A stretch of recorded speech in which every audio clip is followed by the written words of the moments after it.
Good afternoon, this is Raymond. Today we're going to be fixing the Sc50 T20 Thermostatic valve, which looks like this, for a Hudson reed. That's the middle one here. This unit is a thermostatic with a tri diverter, because I have jets, a handheld, and a waterfall. I bought this unit in 2012. It's been working great, but I have two of them. As you can see, here's the other one, which I already fixed. This one, that's why it's open. And what was happening was that when I was turning on my shower, I would start getting pulsating from any valve, from the jets or anything. It would start pulsating and making a banging noise behind the wall. So people call it knocking or banging or rocking. So I wouldn't be able to shower, and I would have to really lower the pressure to be able to work. After a lot of due diligence, found out that this is a problem, confirmed with that one. Now I'm gonna fix this one.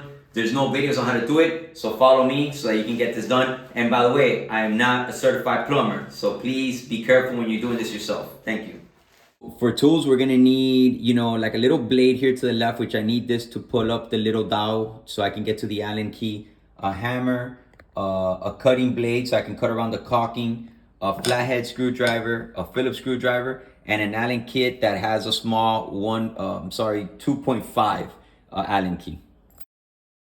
All right, guys, first step, we're gonna work with plumbing, and we're gonna remove a valve. So you gotta turn off the main water valve outside. Once you turn that off, make sure you open up a lot of your lines, including here, so that you could drain these lines so that you could avoid any water falling out. All right, guys, now we're gonna start breaking this apart. So as you can see, you have these little caps here. This is what I use this blade for, to pop up these little caps, as you can see there. See? Pop up the cap, pop up the cap.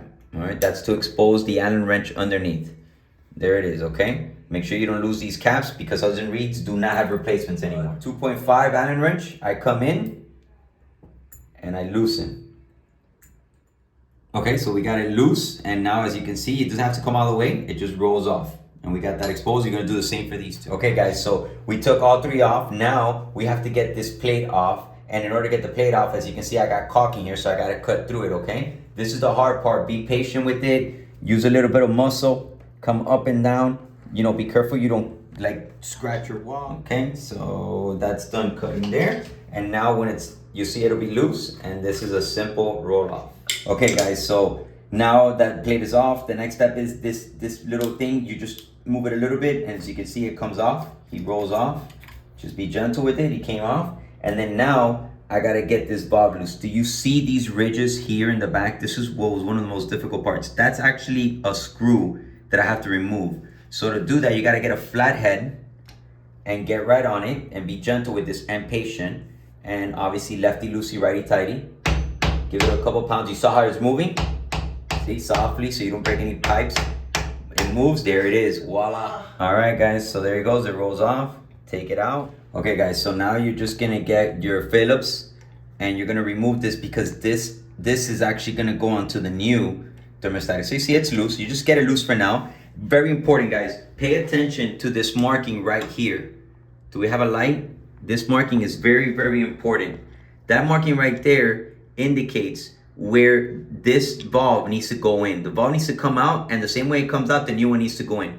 All right, I'll show you now. All right, guys, so now this has to come off. This is pressurized a little bit. Like I said, there's no more water in there, so it's supposed to come off with a little bit of force, but it gets a little hard. You can get the hammer here and just very gently, softly do this.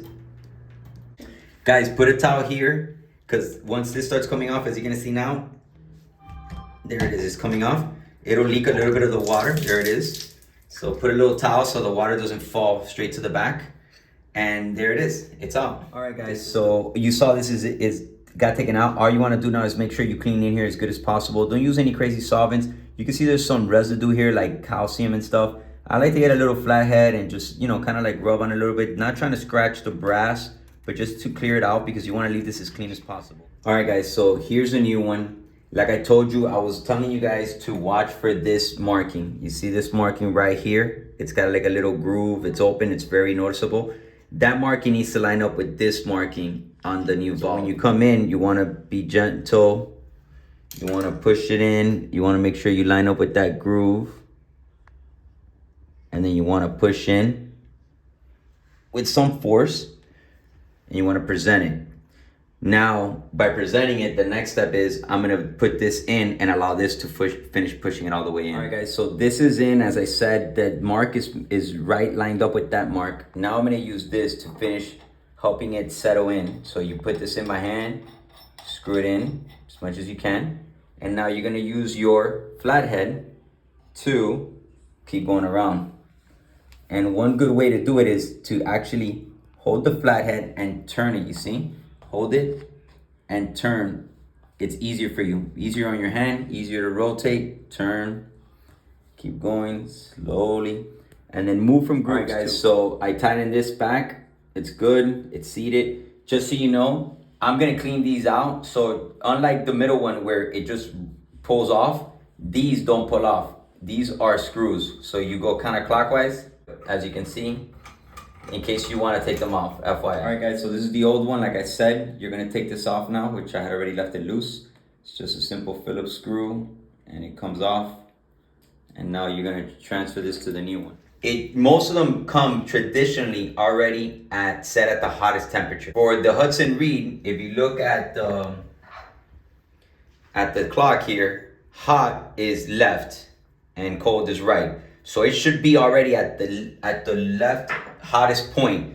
This groove right here that you see is a stopper for this, meaning that if I set this right there, like you see touching that groove, it's because that's where it stops and that's the hottest level. How do you determine that? Well, you determine that by putting it a little bit away from it, right? Screwing it on, and then you go ahead and you try to turn it, and it won't turn, but it will turn the other way. As you saw, it is. So I bring it back, and there's a stop. Perfect. So because I confirmed that, and I want it at the hottest temperature, I'm gonna align it right at the end of that, as you can see there. And now I'm gonna tighten the screw. You can adjust this if you don't want too much hot water. You can adjust it because you have a range. That's how you adjust the temperature valve. You could actually run it so it's colder rather than hotter. All right, guys, so we're done now. The thermostatic valve has been replaced. I'm gonna test it in a little bit and I'll show you, but before I get to that, we wanna go ahead and clean it around, where I'm gonna show you right now how to remove the old caulking here. Just get this same blade that I have, and you come underneath it, and you just swipe up like this, and as you can see, no big deal. All right, so I'll do that. And now installation will be reversed in the same order. You know, obviously, I'm not doing it right now because I'm actually gonna clean my dials from all this calcium. I'm actually gonna drop them in a half solution of CLR and water, and let it sit for 3 minutes, and then I'm gonna brush it off so that it can stay shiny. All right, so almost at the end, I just wanted to take this minute to thank my executive producer, director, staff manager, Kayla Crespo, for an amazing job in doing this, and also my little man, Justin Fundora, for turning off the water and opening up all the lines for me, now saving me the trip downstairs. Thank you, guys. Finally, ladies and gentlemen, very important recommendation, your preference, but I would leave this open for 24 hours to monitor around the valve. I already turned this on, and I'm gonna turn it on again so you can see, just to make sure it's not leaking. Finally, ladies and gentlemen, very important recommendation, your preference, but I would leave this open for 24 hours to monitor around the valve. I already turned this on, and I'm gonna turn it on again so you can see, just to make sure it's not leaking. Obviously it's not, but I'm gonna, like I said, I'm gonna go on a cleaning frenzy anyways, but I'll leave it open 24 hours just to monitor it while I shower, make sure it's not leaking, just to be safe. But other than that, it's done. Let me show you the product. Hot water, back working, and no pulsating. 3, 2, 1. Look at that. And I'm just gonna touch it. Uh-oh, it's hot. It's hot, ladies and gentlemen. Get it while it's hot. Thank you for watching. Again, like and subscribe. I hope this helps many of you. If you have any questions, ask me in the comment section. Other than that, God bless. Have a nice one.